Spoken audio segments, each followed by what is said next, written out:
فرمایا یا ایھا الناس اعبدوا ربکم الذی خلقکم، اے ایمان والو، اے لوگو، اپنے اس رب کی عبادت کرو جس نے تمہیں پیدا کیا،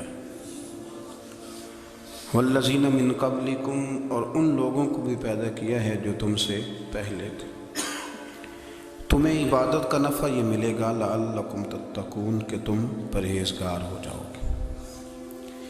عبادت اس لیے کرو کہ اللہ نے تمہیں پیدا کیا ہے، اور اس لیے کہ تم سے پہلے لوگوں کو بھی اللہ نے پیدا کیا ہے۔ اور پھر ارشاد فرمایا کہ الذی جعل لکم الارض فراشا،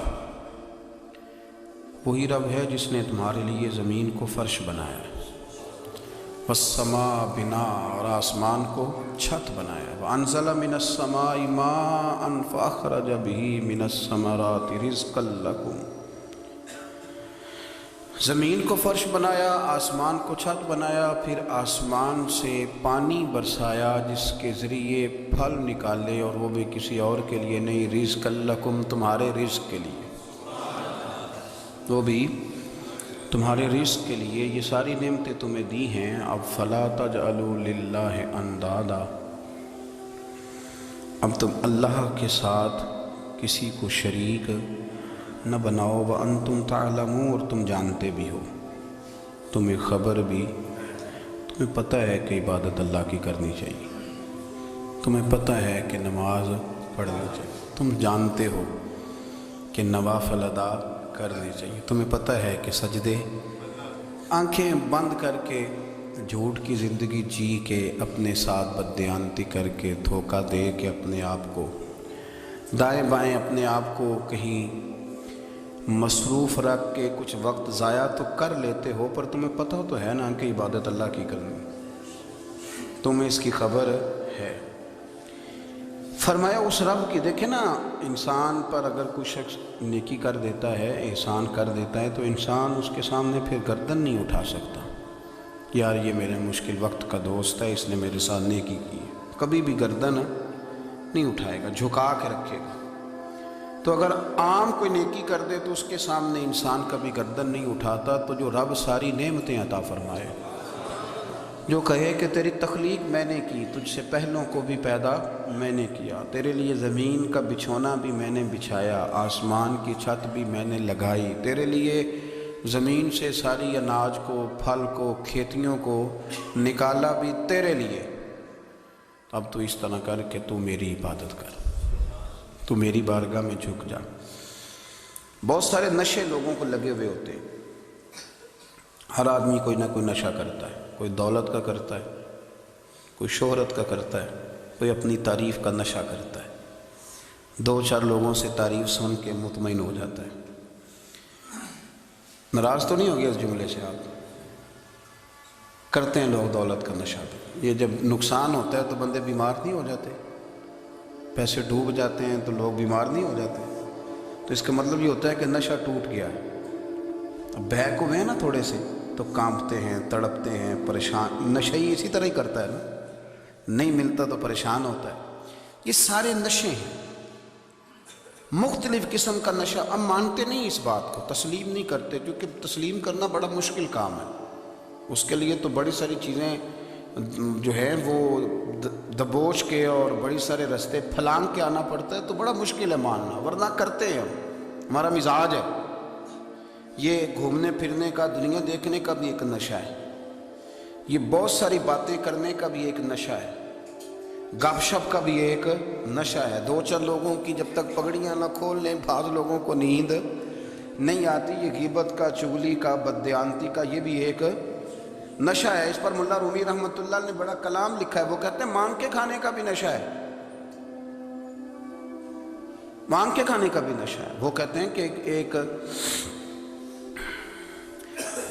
بھیک مانگنے والی خاتون تھی، تو بادشاہ کے پاس بھیک مانگنے آئی، تو بادشاہ کو پسند آ کہ اس نے شادی کر لی، اب اس کو عادت تھی بھیک مانگ کے کھانے کی، تو وہ کنیزوں سے کہا کرتی تھی کہ فٹافٹ نہ روٹی لے کے آیا کرو، میں 2-3 دفعہ مانگوں تو پھر لایا کرو، کیونکہ ایک نشہ ہے نا، تو میں مانگوں 2-4 دفعہ تو پھر، تو انسان بہت سارے نشے کرتا ہے، یہ مانتا نہیں، یہ موبائل، یہ فیس بک، یہ سارے نشے ہی ہیں، اپنی فوٹو لگا لینا، سارا دن اسی کو دیکھتے رہنا.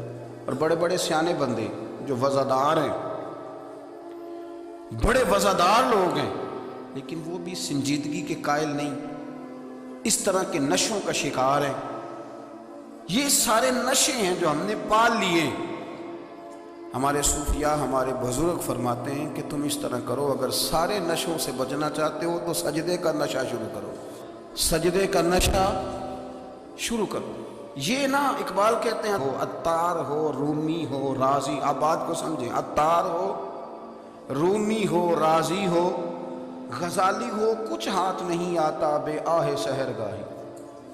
کہتے بہت بڑا صوفی ہو جیسے فرید الدین عطار تھے، بہت بڑا تصوف کا امام ہو جیسے امام غزالی تھے، بہت بڑا تفسیر کا استاد ہو جیسے امام رازی ہو. عطار ہو، رومی ہو، رازی ہو، غزالی ہو، پر کچھ ہاتھ نہیں آتا بے آہ سحر گاہی. اگر سویرے اٹھ کے روتا نہیں نا اللہ کی بارگاہ، اگر تہجد نہیں نہ پڑھتا تو کچھ ہاتھ نہیں آتا بے آہ سحر گاہی. پھر اس کو کوئی چیز نصیب. میری بات کی سمجھ آ رہی ہے آپ حضرات؟ جب تک آپ سویرے نہیں اٹھتے، آپ اللہ اللہ نہیں کرتے، آپ کو نوافل کا چسکا نہیں، عبادت کا مزہ نہیں. فرمایا میری عبادت کرو، یہ شوق پیدا کرو، میں نے تمہیں پیدا کیا ہے. ہم لوگوں کے نشے مختلف نشے، بڑا عجیب رنگ ہے. محفل کی صدارت کرنے والے بڑے پیر صاحب، بڑے القابات و خو، بیچ میں سے بندہ تلاش کرنے سے بھی نہیں مل رہا، اتنے بڑے لقب ہیں اس کے.